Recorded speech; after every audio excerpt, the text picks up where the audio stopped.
Delhi municipal corporation തെരഞ്ഞെടുപ്പ് തോൽവിക്ക് പിന്നാലെ ആം ആദ്മി പാർട്ടിയിൽ ഉൾപ്പോര് രൂക്ഷമാകുന്നു. നേതാക്കളുടെ പരസ്യ പ്രസ്താവനകളാണ് പാർട്ടിക്ക് തലവേദനയാകുന്നത്. പ്രശ്നപരിഹാരം തേടി ഉപമുഖ്യമന്ത്രി മനീഷ് സിസോദിയ ഉൾപ്പെടെ മുതിർന്ന നേതാക്കളുമായി അരവിന്ദ് കെജ്രിവാൾ ചർച്ച നടത്തി.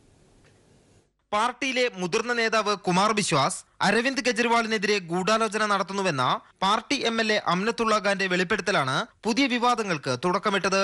അരവിന്ദ് കെജ്രിവാളിനെ കൺവീനർ സ്ഥാനത്ത് നിന്നും നീക്കം ചെയ്ത് ആ സ്ഥാനം തരപ്പെടുത്താൻ കുമാർ ബിശ്വാസ് തന്ത്രങ്ങൾ മെനയുന്നുവെന്നാണ് അംനത്തുള്ള ഖാന്റെ ആരോപണം. പാർട്ടി കൺവീനറാകാൻ കഴിഞ്ഞില്ലെങ്കിൽ അണികൾക്കൊപ്പം BJPയിൽ ചേരാനാണ് കുമാർ ബിശ്വാസിന്റെ പദ്ധതിയെന്നും ആം ആദ്മി MLA വെളിപ്പെടുത്തി. എന്നാൽ അംനത്തുള്ള ഖാന്റെ ആരോപണങ്ങൾ തള്ളിയ അരവിന്ദ് കെജ്രിവാൾ കുമാർ ബിശ്വാസിനെ പിന്തുണയ്ക്കുകയും ചെയ്തു. കുമാർ ബിശ്വാസിനെ തന്റെ ഇളയ സഹോദരൻ എന്ന് വിശേഷിപ്പിച്ച കെജ്രിവാൾ ചില പാർട്ടി ശത്രുക്കൾ തങ്ങളെ തെറ്റിക്കാൻ ശ്രമിക്കുകയാണെന്നും ആരോപിച്ചു. പരസ്യമായി കുമാർ ബിശ്വാസിനെ പിന്തുണച്ചെങ്കിലും അംനത്തുള്ള ഖാന്റെ ആരോപണങ്ങളെ ഗൗരവമായി തന്നെ കാണുന്നുവെന്ന സൂചന നൽകിയാണ് കെജ്രിവാൾ മുതിർന്ന നേതാക്കളുമായി വിഷയം ചർച്ച ചെയ്തത്.